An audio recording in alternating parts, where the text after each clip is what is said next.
नमस्कार जय जगन्नाथ मु वेलकम करुच्ची मोर doctor healthy baby pregnancy tips channel को। आज आम मैंने डिस्कसन करवा कि आप जो प्रेग्नेंसी रही जाऊँगी प्रेग्नेंसी रही केते दिन पर आप प्रथम अल्ट्रासाउंड करेंगे। अल्ट्रासाउंड करवा कौन पाई दरकार, यहाँ कौन पाई करा जाए, तार यथार्थ कौन, आप अल्ट्रासाउंड कौन कौन जिनस जानीपर प्रथम 3 मास अल्ट्रासाउंड भितर से विषय डिटेल से जाना। जदि आप प्रथम थर मो वीडियो देखुंत ताले सब्सक्राइब करने जो पाखे बेल घंटीटा दबाइदेवे जो मुझे जिते भी इनफॉर्मेटिव वीडियो आनी प्रेग्नेंसी बेबी रिलेटेड आपण मैंने सर्वप्रथम देखिपारे। Thank you so much. गर्भावस्था कौन हुए आपंकर जो प्रेग्नेंसी आपंकर पीरियड मिस है बहुत माँ मैंने था कि इमिडिएटली टेस्ट कर दिखती सेमती इमिडिएटली टेस्ट करेंगे। आपंकर पीरियड मिस होवार 7 दिन पर मिनिमम आप टेस्ट करेंगे। जदि आप ईपीटी किट आप टेस्ट कलापर किट तो बहुत सारा मेडिसिन स्टोर अवेलेबल आस प्रथम यूरिनटा नहीं आप टेस्ट दुईटा पकईकि देखिए जो दुईटा लाइन आसूँ सी आउ टी लाइन ताले आप पॉजिटिव अच्छी आप प्रेग्नेंट अच्छा। जदि आप पॉजिटिव आसूँ नेक्स्ट फेज आपंकर अल्ट्रासाउंड कर दरकार। बहुत माँ मानकर धारणा थाए कि गर्भावस्था समय बहुत थर अल्ट्रासाउंड कले शिशु उपर किसी खराब प्रभाव पकेब कि सेमती बिल्कुल ना। गर्भावस्था आपंकर जो अल्ट्रासाउंडटा कराए गोटे साउंड वेवटा आप बेबी पाखक जाए जो कि बेबीर किसी इनफर्मेशन आपको जन दि जाए। जदि कार किसी कॉम्प्लिकेटेड प्रेग्नेंसी थाए से केस बारंबार अल्ट्रासाउंड करा पड़े। जदि आप नॉर्मल प्रेग्नेंसी अच्छी ताले आपको सर्वमोट 4टा अल्ट्रासाउंड करा पड़ो। से आपण बेबीर किसी भी असुविधा हेनी बेबी उपर किसी खराब प्रभाव पकेबनी तार इनफैक्ट तार ग्रोथ डेवलपमेंट भी बहुत भलरे हो पार।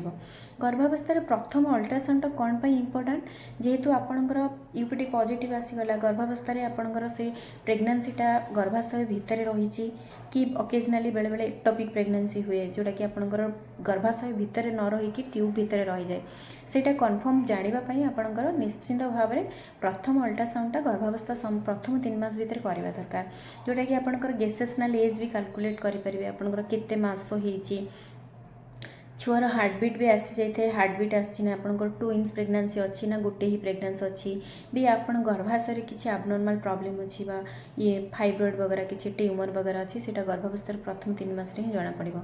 जदि आप 5 ରୁ 6 सप्ताह पर अल्ट्रासाउंड कर टीवीएस ट्रांस भाजाइनाली अल्ट्रासाउंड करा पड़ो जो कि आपको प्रोबटा आपंकर वेजाइना थ्रो रे इनसल्ट करके देखा पड़ो भितर जो आपको छुआ भी देखा पड़ो।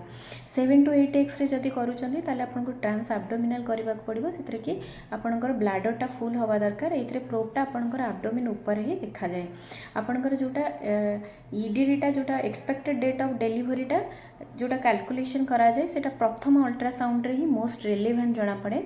जदि आपंकर पीरियड्स हिसाब से आप डेट पीरियड अच्छी मैंने अल्ट्रासाउंड करके देखुं से गैसेशनल एज बेले बेले डिफर आसे को केस रे आसे जदि आपंकर इरेगुलर साइकिल आसूची जदि ब्रेस्ट फीडिंग मदर करूँ नेक्स्ट पीरियड आसीनी आप पुणी प्रेग्नेंट हो गले ओराल कंट्रासेप्टिक पिल रिसेंट रे बंद कर एलएमपीटा आप क्लीयरली जानी ना से केस रे आपंकर जदि प्रथम अल्ट्रासाउंडटा करूँ आपंकर रिलेवेंट एक्सपेक्टेड डेट जोटा आपंकर डिलीवरी डेटा बहुत भलरे जना पड़ो। अनार आड़ू जदि 5 सप्ताह 5.5 सप्ताह आपंकर हो जाए आपंकर गोटे जी सैक्टे जना पड़ो अल्ट्रासाउंड रे से 6 to 7 वीक्स भितर आपंकर जदि ट्रांसवाजाइनल अल्ट्रासाउंड कर हार्टबीट भी आसी जाए जोटा कि 92 ରୁ 110 बीट्स पर मिनिट भितर रही पारे। 8 सप्ताह कले आपंकर ट्रांस एब्डोमिनल करा पड़े जोटा कि हार्टबीट भी आसी जाए पारे। जदि आप फर्स्ट ट्राइमिस्टर अल्ट्रासाउंड न करिकी गर्भावस्थार द्वितीय 3 मास शेष 3 मास कर आपंकर डिलीवरी डेटा कैलकुलेशन करवा डिफिकल्ट हो जाए सेटा रिलेवेंट हो न थाए। से 8 ରୁ 11 सप्ताह भितर जदि आपन करूछंती आपनकर गेसेशनल एजटा भी जना पड़ जिवो केते मास हेची आपनकर जोटे एक्सपेक्टेड डेट ऑफ डिलीवरी अच्छी सेटा भी आपनको मोस्ट रिलेवेंट जना पड़ो।